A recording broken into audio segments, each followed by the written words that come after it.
मैंने कल आप लोगों को पढ़ाया था ध्वनि, आप लोगों को कल मैंने पढ़ाया था ध्वनि। हाँ, तो मैंने ध्वनि पढ़ाया था, स्वर व्यंजन पढ़ाया था, ध्वनि पढ़ाया था, लेकिन वो आज हम ध्वनि के बारे में, इसके आगे उसके बारे में विस्तृत रूप से बताएंगे, जो हमारे डीएलएड फर्स्ट सेमेस्टर में बहुत ही इंपॉर्टेंट है। और इसमें से कुछ जो हम डीएलएड फर्स्ट सेमेस्टर में बता रहे हैं, उसमें से बहुत सारे क्वेश्चन ऐसे भी हैं जो टेट और सीटेट में भी बहुत इंपॉर्टेंट है। कृपया ध्यान से आप लोग देखिएगा। ध्वनि, ध्वनि भाषा का आधारशिला है। ध्वनि क्या है? भाषा का आधारशिला है,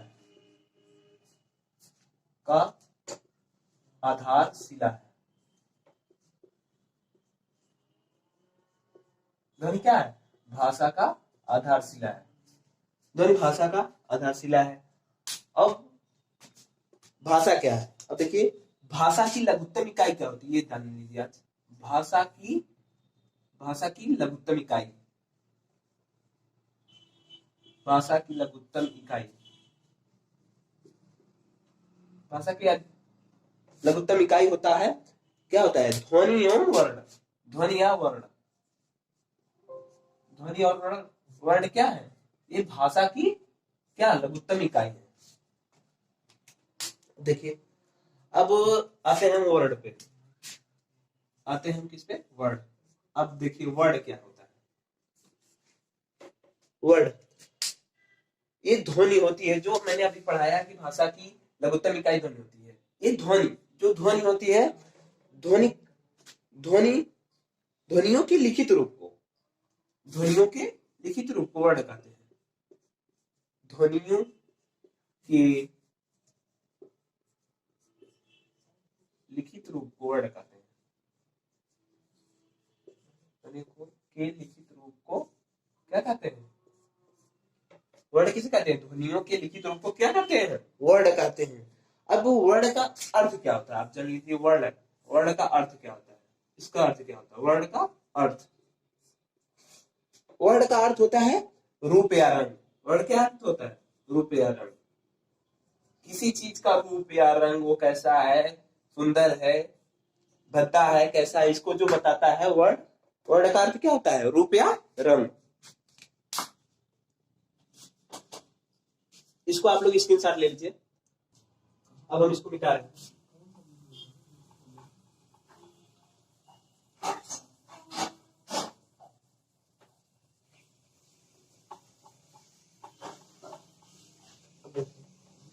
अक्षर, अक्षर क्या है?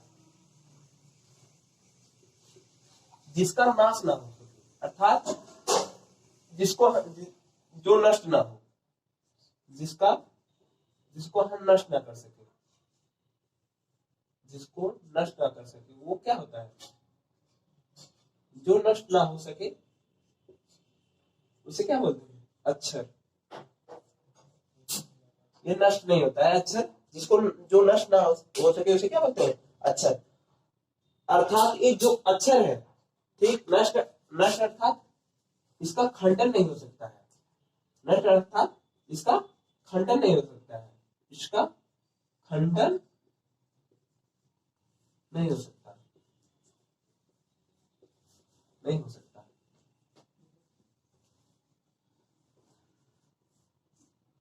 इसका खंडन नहीं हो सकता। और एक चीज आप लोग जान लीजिए, अक्षर, अक्षर का उच्चारण हम लोग झटके में, अक्षर का उच्चारण कैसे होता है? इसका उच्चारण झटके में होता है। अक्षर का उच्चारण कैसे होता है? झटके में। अक्षर का उच्चारण झटके में किया जाता है।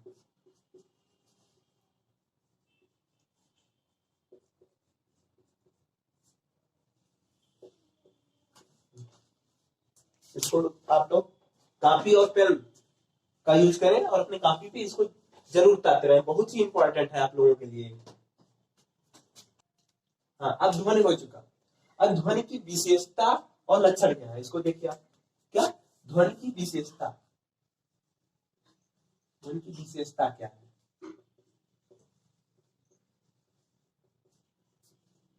ध्वनि की विशेषता एवं व लक्षण, ये क्या है? चलिए देखिए ध्वनि की विशेषता या लक्षण क्या है। इसमें ध्वनि की विशेषता और लक्षण में एक कवि कवि भी है, लेखक भी है। कौन है? उनका नाम है पतंजलि। क्या है? पतंजलि महोदय है। जो पतंजलि के अनुसार क्या है, ये हमारी क्या ये क्या है, कवि और लेखक दोनों है। कवि भी है, लेखक भी है। कवि और लेखक दोनों है। हिंदी के कवि और लेखक हैं। पतंजलि के अनुसार इसने विशेषता दिया है कुछ, देखिए पतंजलि के अनुसार उनकी विशेषता देखिए। ध्वनि का प्रयोग एक बोले हैं, ध्वनि की विशेषता में क्या बोले हैं, ध्वनि का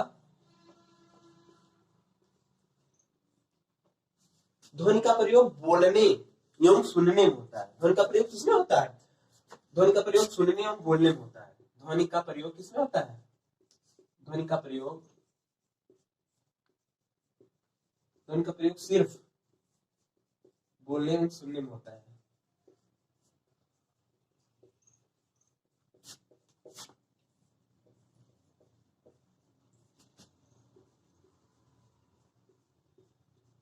ध्वनि का प्रयोग किसमें होता है?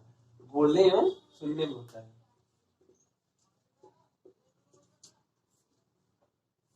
सुनने में होता है।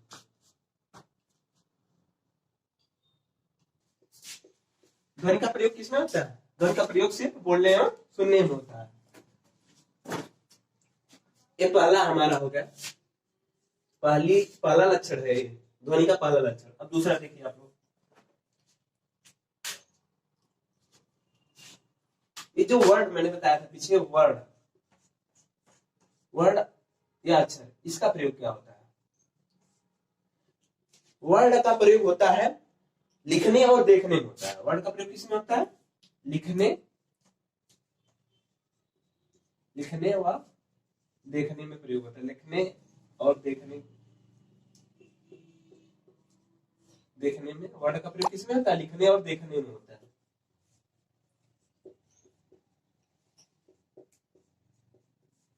मैंने बताया इधर ध्वनि का प्रयोग सिर्फ बोलना है। हम ध्वनि को सिर्फ बोल सकते हैं और सुन सकते हैं। कोई बोल रहा है तो उसको हम देख सकते, उसको क्या हम बोल रहे हैं तो बोल सकते हैं।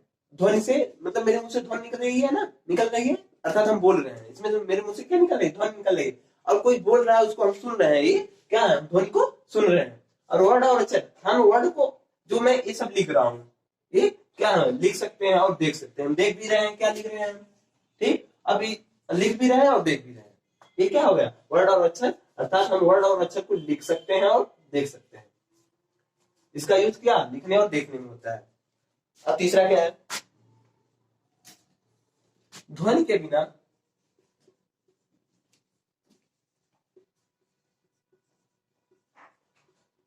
सभी लोग ध्यान दीजिएगा, ध्वनि के बिना भाषा की कल्पना संभव नहीं है। ध्वनि के बिना भाषा की कल्पना संभव नहीं है। ध्वनि के बिना भाषा की कल्पना संभव नहीं है। संभव नहीं है। तीन हो गया।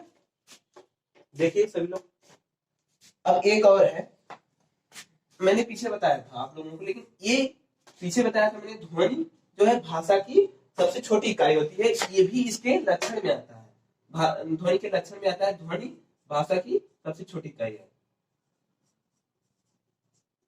ये इसका लक्षण भी है।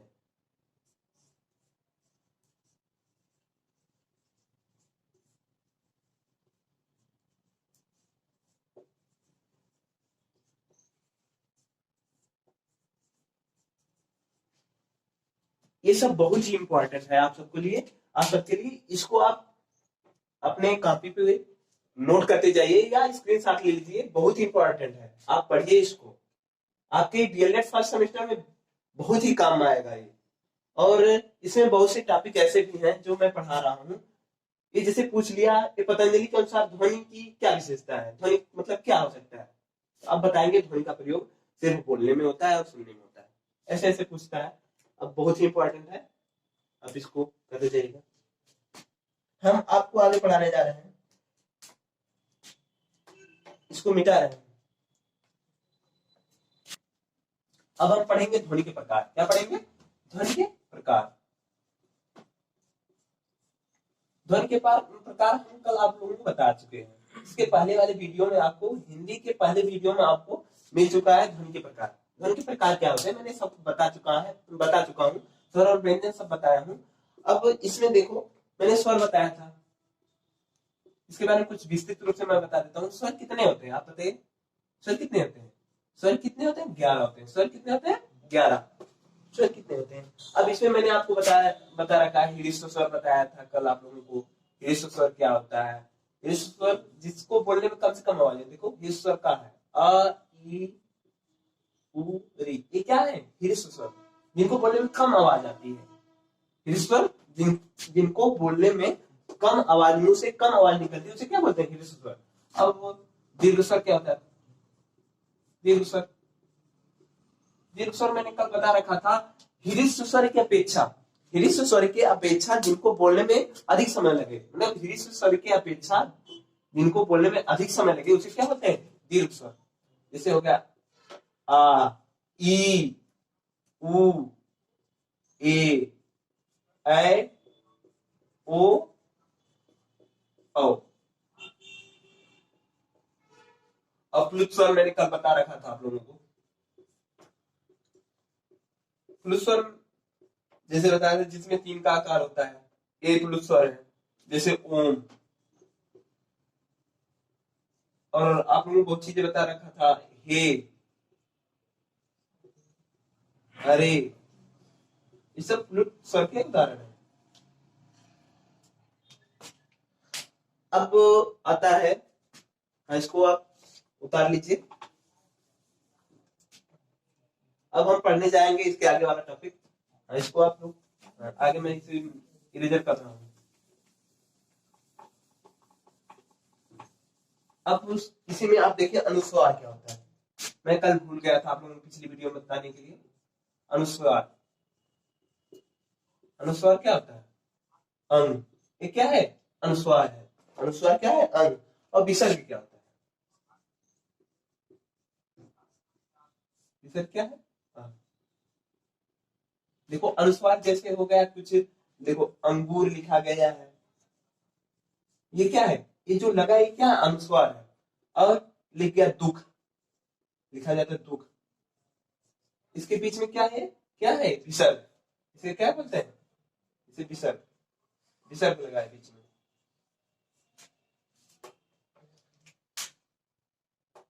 हाँ इसको आप इसको राइट डाउन कर लीजिए। और दूसरा क्या है? स्वर मैंने पढ़ा दिया। अब व्यंजन, कल इसको मैंने पढ़ाया था लेकिन इसके बारे में मैंने डिटेल नहीं बताया था, मैंने मोटे तौर पे थोड़ा थोड़ा बताया था, लेकिन आज मैं इसके बारे में पूरा एकदम डीप जाके बता रहा हूँ, पूरा डिटेल। ये जो सेमेस्टर एग्जाम में, हमारे फर्स्ट सेमेस्टर एग्जाम में बहुत ही इंपॉर्टेंट है,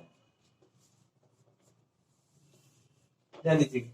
मैंने आप लोगों को कल बताया था व्यंजन कितने होते हैं? 33 अर्थात 33 व्यंजन होते हैं, आप लोगों को बताया था कल।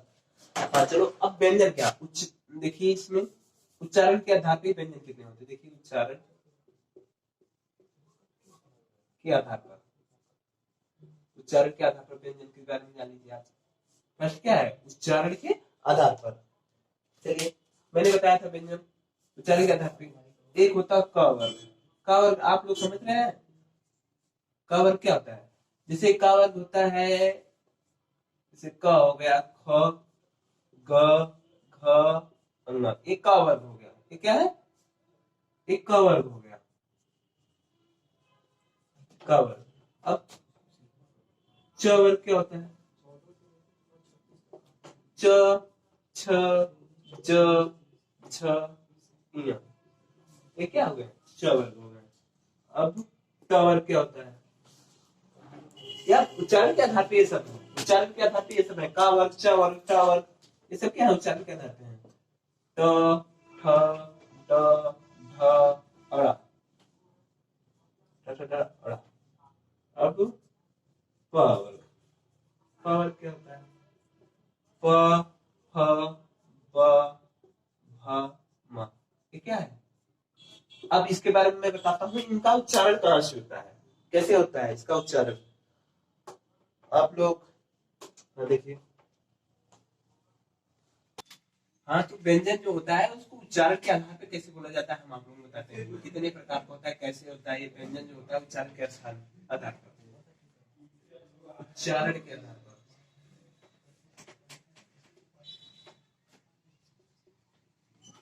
उच्चारण के आधार पर इसके बारे में बता रहा हूँ आपको। व्यंजन ये क्या है? व्यंजन देखिए इसको कैसे बोला जाता है, कहाँ से बोला जाता है, इसको देखिए। पहला क्या होता है? कंठ, दूसरा ताल, मूर्धा, कंठ ताल मूर्धा, कंठ ताल मूर्धा और दंत ओष्ठ। पहले आप ये देखिए, ये देखिए आप, कंठ से बोला जाता है अ। ये क्या है? इसको बोलने में व्यंजन मतलब उच्चारण के आधार पर देखिए, कंठ से क्या हो रहा है? कंठ से आवाज का अ और आ, यहाँ से आवाज आ रही है, कंठ से आवाज आ रही है आ। और ई जो बोला जाता है ई, ये मेरा ताल से बोला जाता है। यहाँ देखो ये कंठ, देखो इधर मैंने फिगर बना दिया है कंठ। कंठ अर्थात जो यहाँ से बोला जाता है उसको क्या बोलते हैं हम? कंठ। कंठ जिस कंठ हो गया। अब ताल, जिन वर्णों को बोलने में जीभ हमारी ताल से टकराती है उसे क्या बोलते हैं? जिन वर्णों को बोलने से हमारी जीभ ताल से टकराती है और ताल होता है। अब मूर्धा किसे? मूर्धा क्या है? जिन वर्णों को बोलने से हमारी जीभ मूर्धा पे टकराती है, जीभ मोड़ के मूर्धा पे टकराती है तो क्या होता है? मूर्धा। अब दंत, जिन वर्णों को बोलने में हमारी जीभ जो होती है दंत को स्पर्श करती है उसे क्या बोलते हैं? दंत। और ओष्ठ, जिन वर्णों को बोलने में हमारी जीभ ओष्ठ से टकराती है वह क्या होता है? ओष्ठ। अब देखिए कंठ हो गया आ, ताल ई। अब मूर्धा देखिए, कंठ हो गया, ताल हो गया। अब ये चीज यहाँ जान लीजिए, मूर्धा में आता है री, ये हमारी मूर्धा से बोला जाता है री। ये हम बता रहे हैं आपको स्वर में। स्वर में क्या है? ये स्वर के हैं सब चीज, कहां से स्पर्श होते हैं, ये स्वर के बारे में बता रहे हैं। ये सब जो है स्वर के बारे में। हाँ, और दंत क्या होता है? दंत से कोई भी स्वर, दंत का उच्चारण मतलब कोई भी स्वर दंत के उच्चारण से नहीं बोला जाता है।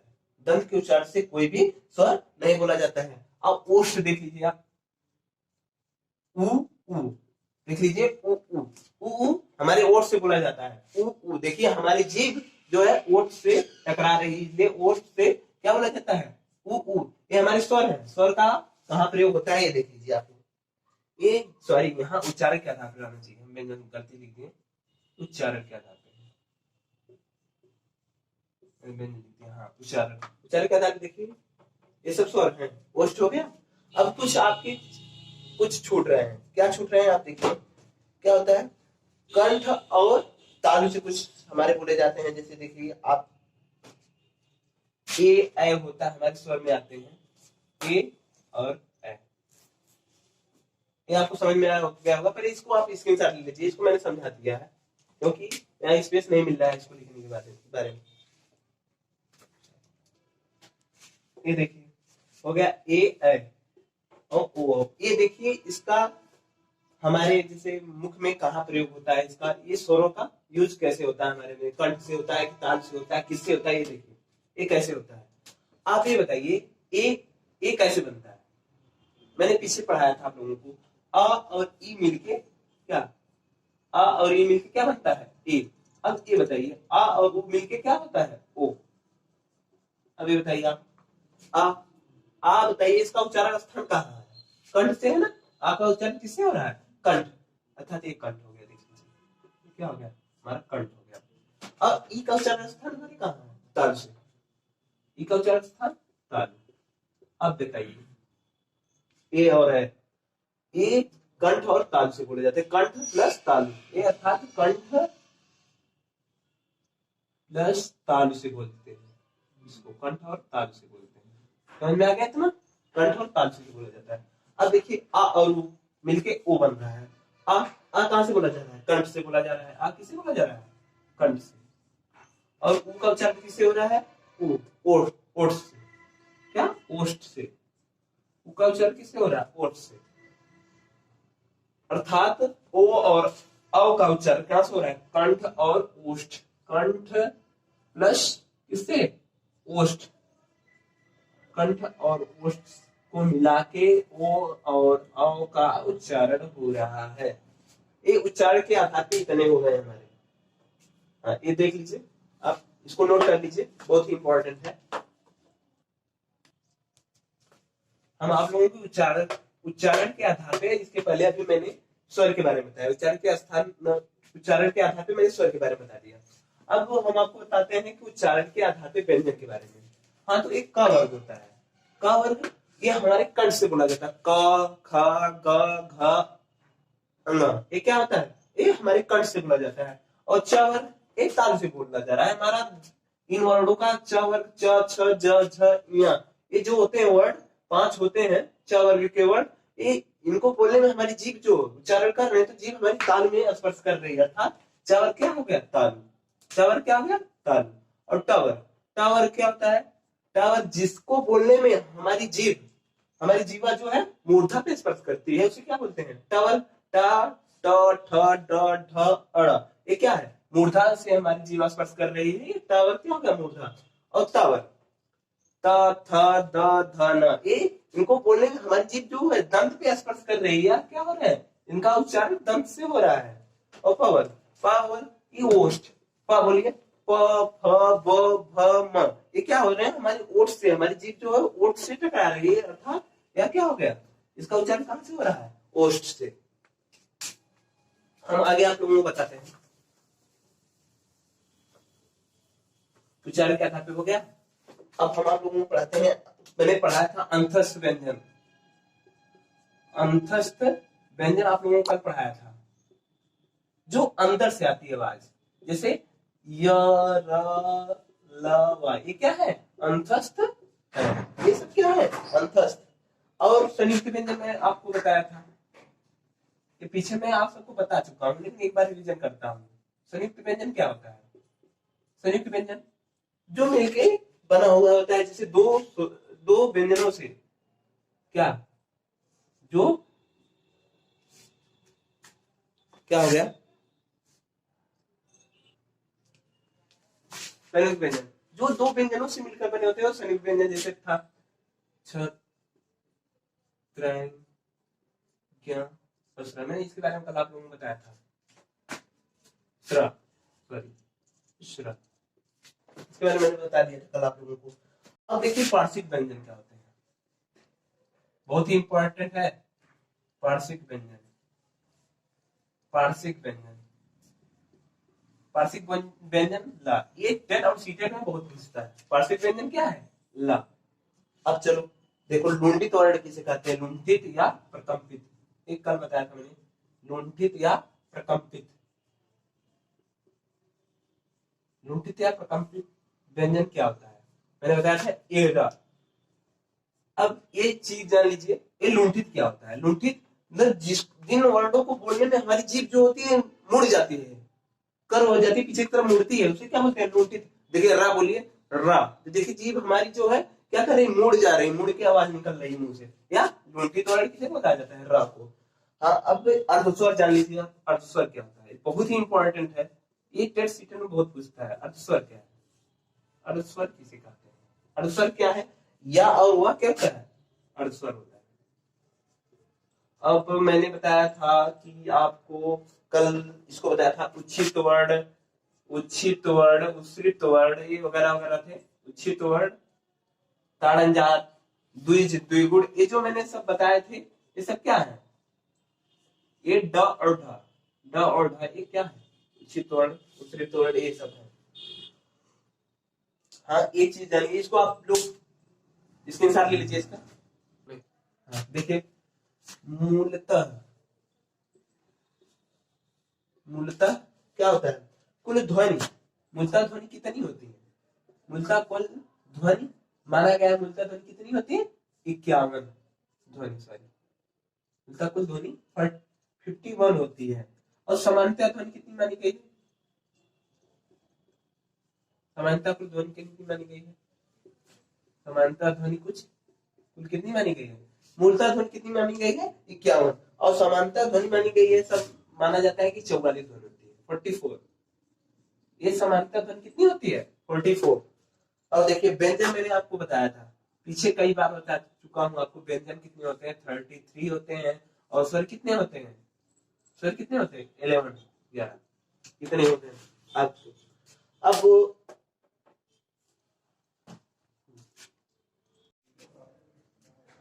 हाँ, तो मैंने आप लोगों को पढ़ाया था, पहला भी पढ़ाया हूँ उच्चारण के आधार पे, पहला हो गया। अब दूसरा क्या है? घोष के आधार पे। अब आप लोग देखिए घोष के आधार पे क्या होता है। घोष के आधार पे ये इसको दो भागों में बांटा गया है, पहला है अघोष, दूसरा क्या है? सघोष। पहला अघोष, दूसरा क्या है? सघोष। सघोष को सघोष को हम घोष भी बोल सकते हैं। देखिए जिनको बोलने में कम श्वास, केवल श्वास की जरूरत पड़े, जिनको बोलने में केवल श्वास की जरूरत पड़ती है उसे क्या बोलते हैं? घोष। और जिसमें केवल घोष की जरूरत पड़ती है उसे क्या बोलते हैं? सघोष। सघोष या घोष। अब देखिए सघोष और अघोष क्या होता है? अघोष देखिए क, ख, ग, घ,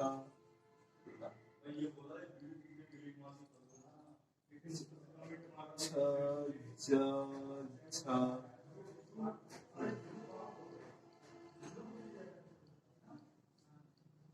ठ, ड,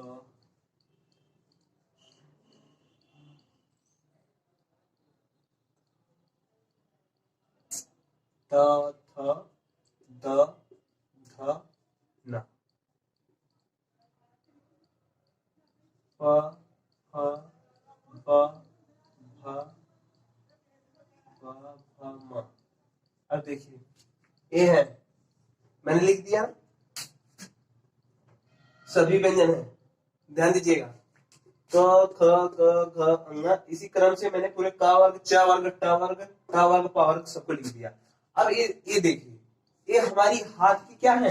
ये मेरी हाथ की क्या है? अंगुलियां हैं सब। देखिए ऐसे रखा गया है, इसको समझिए, ऐसे रखा गया है, मेरी हाथ की उंगलियां ऐसे रखी गई हैं। तो ये जो होता है पहला और दूसरा, पहला और दूसरी जो अंगुलियां हैं, इनके बीच में जो लिखे हुए हैं उनको क्या बोलते हैं हम? ये क्या है? अघोष। क्या है? अघोष है। और पहला और दूसरा क्या होता है? अघोष होता है। और तीसरा, चौथा और पांचवा ये क्या है? इनको बोलते हैं हम सघोष। सघोष या घोष। ये हो गया, समझ में आ गया? अब इसमें कुछ बातें हैं, कुछ ध्यान से सुनिएगा। सघोष हो गया, अघोष हो गया, हो गया। इसमें देखिए अब आप बात करेंगे तो व्यंजन के बारे में मैंने घोष और अघोष बता दिया, अघोष और घोष बता दिया। अब पूछेंगे आप स्वर, ये क्या होता है? स्वर, एक चीज आप जानिए, स्वर।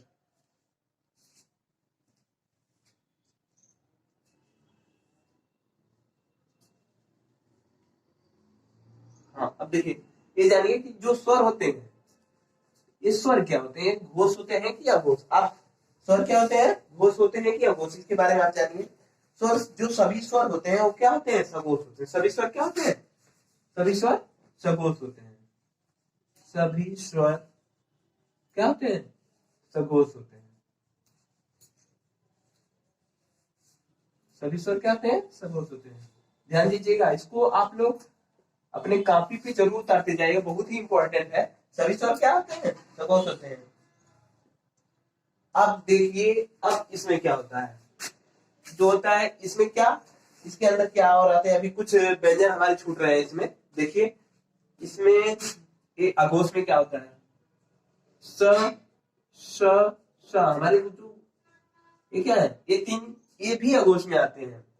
और य, र, ल, व और ह, ये क्या आते हैं? ये सघोष में आते हैं। ये सब सघोष में आ गए, य, र, ल, व और ह। ये किसमें आ गए? सघोष में आ गए। स, स, स, स, स, ह, स, ये क्या है? हमारे अघोष में आ गए। सभी स्वर क्या होते हैं? सघोष होते हैं। सभी स्वर क्या होते हैं? सघोष होते हैं। ये ध्यान रखिए, ध्यान में रखिए। घोष और अघोष आप लोगों को पता चल गया। अब ये बताइए इसमें कितने अघोष होते हैं और कितने सघोष होते हैं? देखिए 5 इधर हो गए, 5 10, 11 12 13, इसमें 13 क्या हो गए अघोष, अर्थात अघोष कितने हैं, अघोष 13 हो गए। अब बताइए सघोष कितने होते हैं, 5 10 15 16 17 18 19 20, ये क्या है 20, 20 क्या है, ये हमारे सघोष है, 20 क्या है हमारे सघोष हो गए, 20 सघोष हो गया, 13 अघोष हो गया, ये हो गया, सभी स्वर सघोष होते हैं। ये आप, और अघोष की संख्या कितनी है 13, और सघोष की संख्या कितनी होती है, ये तो आपका हो गया उच्चारण के स्थान के आधार पे पहला था, ये दूसरा क्या होगा अघोष के आधार पे। अब अघोष के आधार पे 13 होती है, सघोष के आधार पे कितना होते हैं 20 होती है। आप लोग इसको उतार लीजिए, स्क्रीनशॉट ले लीजिए। मैंने आप लोगों को पहला बताया था उच्चारण के आधार पे, फिर दूसरा बताया घोष के आधार पे। अब देखिए तीसरा क्या है प्राण के आधार पे। प्राण के आधार पे क्या होता है, देखिए प्राण के आधार पे इनको दो भागों में बांटा गया है। क्या तीसरा है प्राण के आधार पे, इनको दो भागों में बांटा गया है, एक अल्प प्राण, दूसरा क्या है महाप्राण। अल्प प्राण जो होता है इसमें जो सभी स्वर आते हैं, जैसे आ ई ये सब क्या है, क्या है, ये सभी स्वर जो है अल्प प्राण होते हैं। अब महाप्राण, अब देखिए अल्प प्राण क्या होता है, महाप्राण देखिए ये जो होता है, हाथ है मेरे, सब जो ये उंगलियां हैं देखिए इसको इसी तरह बना लिए, और पहली उंगली जो होती है पहला अल्पप्राण, अल्पप्राण फिर महाप्राण, फिर उसके बाद फिर अल्पप्राण, फिर महाप्राण, फिर अल्पप्राण। ये क्या होता है, पहला क्या होता है अल्पप्राण।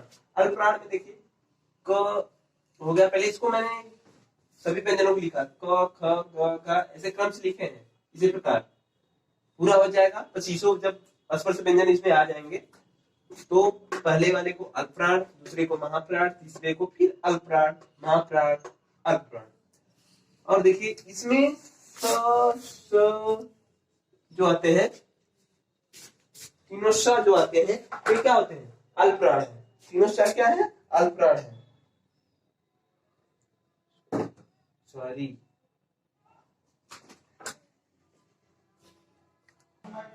बच्चों, मैंने जो आप लोगों को अल्पप्राण में ये स है, मैंने बोल दिया था कि ये अल्पप्राण में है, वो गलती हो गई, लेकिन वो महाप्राण में आते हैं। स है क्या है, ये महाप्राण में आते हैं, इसमें आते हैं महाप्राण में। और अल्पप्राण में क्या था, इसमें अंतर स्वर जो अंदर से आते हैं, य र ल व, ये क्या होते हैं, ये अल्पप्राण होते हैं। ये उनसे गलती हो गई, लेकिन अब ये सही हो गया है। अल्पप्राण में अंतस्थ व्यंजन आते हैं, और महाप्राण में ये जो उष्म व्यंजन है ये आ गए। ठीक, अब इसको देख लीजिए आप, अल्पप्राण और महाप्राण। अल्पप्राण जो होता है, अल्पप्राण जो होते हैं कम, अल्पप्राण को बोलने में कम श्वास की जरूरत पड़ती है, कम श्वास की जरूरत पड़ती है, कम श्वास की। लेकिन महाप्राण है, इसको अधिक श्वास की जरूरत पड़ती है, अधिक श्वास की जरूरत पड़ती है।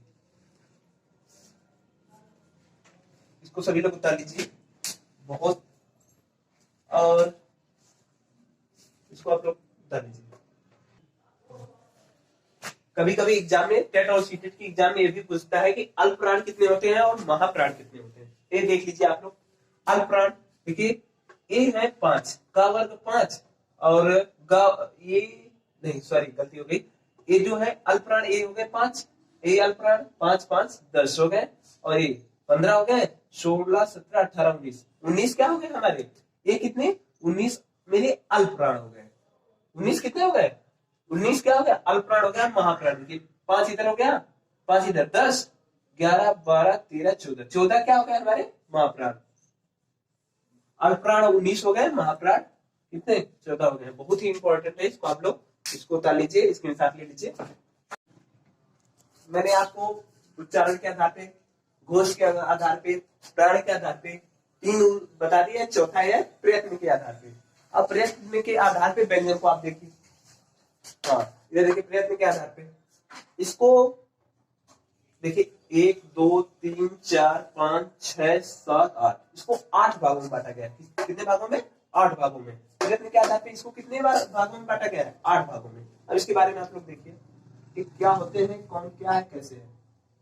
देखिए पहला है स्पर्शी। स्पर्शी क्या होता है, स्पर्शी क्या है, क वर्ग पूरा स्पर्शी है, च वर्ग स्पर्शी नहीं है, वो स्पर्श संघर्षी में आता है। स्पर्शी में क वर्ग, ट वर्ग, त वर्ग प वर्ग, ये जो है ये कितने हो गए, टोटल 20 हो गए। ये कितने हो गए, 20, 5, 10, 15, 20। ये जो 20 है स्पर्शी है, ये क्या है, जो 20 व्यंजन है क्या है, ये स्पर्शी में आ रहे हैं। अब स्पर्श संघर्षी क्या होता है, देखिए स्पर्श संघर्षी च वर्ग पूरा जो है स्पर्श संघर्षी में आता है, लेकिन जो च छ ज झ इया ये स्पर्श संघर्षी में नहीं है, ये अपवाद में है। ये इया जो है स्पर्श संघर्षी में नहीं माना जाता है, ये अपवाद है, लेकिन फिर भी लिखा जाता है। और संघर्षी में क्या है, जो श स श ह ये क्या है, संघर्षी में आते हैं। ये 3 हो गए। अब देखिए ये कितने, 1 2 3, इससे पहले देखिए 3 1 4, संघर्षी में कितने आ गए, 4। और स्पर्श संघर्षी में है ये होते हैं 5, लेकिन इसको मानिए 4, ये इधर होगा क्योंकि ये नहीं लिया जाता है। पंचमाक्षर या अनुनासिक क्या होता है, पंचमाक्षर या अनुनासिक क्या होता है, यमन गणनम, जो ये आता है लास्ट के अक्षर जो आते हैं इसमें, क वर्ग च वर्ग ट वर्ग क वर्ग प वर्ग में जो सभी ये लास्ट में आए हैं, ये इसी को हम पंचमाक्षर बोलते हैं। यहाँ पे क्या यहाँ रहता है, तो ये क्या है, ये सब क्या है, पंचमाक्षर है। आप लोग ध्यान दीजिएगा, ये पंचमाक्षर कहाँ से आए, इसलिए बता दिया मैंने। पंचमाक्षर कहाँ से आए हैं, यहाँ से आए हैं। पंचमाक्षर या अनुनासिक, जो नाक और मुंह से दोनों बोले जाते हैं, मैंने पीछे वीडियो में बता रखा है, जो नाक और मुंह दोनों का प्रयोग है, जिसे बोलने में नाक और मुंह दोनों का प्रयोग होता है, उसे क्या बोलते हैं, पंचमाक्षर या अनुनासिक। अनुनासिक प्रकंपित व लुंठित, प्रकंपित या लुंठित वर्ण क्या मैंने बताया था, र। देखिए जब हम रा व्यंजन में है जो है रा का उच्चारण कर रहे हैं, तो लुंठित, मेरी जीभ जो है पीछे की तरफ मुड़ जा रही है, ये इसीलिए इसको क्या बोलते हैं, लुंठित वर्ण। प्रकंपित मतलब ये जीभ में हमारी होती है झंझनाहट सी उत्पन्न होती है, इसीलिए इसको प्रकंपित करते हैं। अब देखिए पार्श्विक क्या होता है, पार्श्विक वर्ण क्या है, ला हमारा पार्श्विक वर्ण में आता है द्विगुण। मैंने आपको बहुत अच्छे से बताया था, बहुत ही इंपॉर्टेंट है द्विगुण और द्विज, इसके बारे में मैंने कई नाम इसके बताए थे, द्विगुण, द्विज, ताड़नजात, उच्छित, उश्रित, एक कई नाम हम आप लोगों को बताए थे। अब इसके बारे में हम कुछ और बताना चाहते हैं। ये 2 होते हैं, इसे द्विगुण क्यों कहा जाता है, द्विगुण इसलिए कहा जाता है क्योंकि इसका प्रयोग जो हिंदी और फारसी भाषा, हिंदी और फारसी, इसका प्रयोग कहाँ, हिंदी और फारसी दोनों में किया जाता है, मतलब 2 विषयों में इसका उपयोग हो रहा है, इसलिए इसे क्या कहा जाता है, द्विगुण। द्वि मतलब 2, जिसमें 2 गुण पाए जाते हैं, द्विगुण, हिंदी और फारसी। ठीक। अब अर्धस्वर क्या होते हैं, अर्धस्वर क्या है, या और वा, या वा क्या होते हैं, ये अर्धस्वर होते हैं। देख लीजिए सभी लोग, आप लोग इसको स्क्रीनशॉट ले लीजिए या उतार लीजिए, जैसे भी करना हो। और पसंद आया हो लाइक करें। ये आज का टॉपिक यहीं पे हम खत्म करते हैं, अगला टॉपिक आपको अगले वीडियो में मिलेगा। और